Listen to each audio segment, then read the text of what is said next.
The Holy Quran says that this is on the basis of a very famous verse of the Holy Quran, that is Ya ayyuhalladhina amanu stajibu lillahi wa lirrasuli idha da'akum lima yuhyikum. His question is, when a person is in prayer, if that time Prophet needs him or calls him, how can he respond at the call of the Prophet? It has no relevance with the verse at all. His question has no relevance.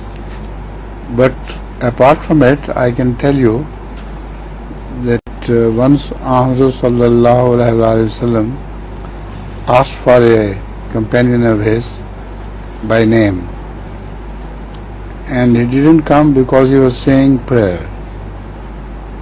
So after he had said prayer, he said, "Yes, I'm present." Rasulullah sallallahu alaihi wasallam inquired from him, "Where were you? I have been inquiring about you."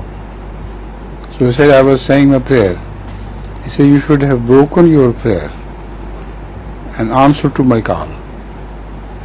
So this is the importance, which is not the true meaning of this verse itself which you have read, but this is also reported from Hazrat Muslim about one of his companions who was saying prayer, and a lengthy prayer it was, and Hazrat Muslim Islam repeatedly asked him, inquired about him by name. When he actually presented himself, Rasulullah was very angry. He said, "Why didn't you come when I first called you?" He said, "Because I was saying prayer." So with reference to this hadith, Rasulullah said, "You should have broken your prayer." The point is, the Prophet knows what is the emergency, and prayer is a personal matter of that person. Emergency could be related to the whole community. So when the Prophet calls, whether you are prayer or not, you should break it. When the telephone ring bells, you break your prayer to attend it, or you are constantly disturbed.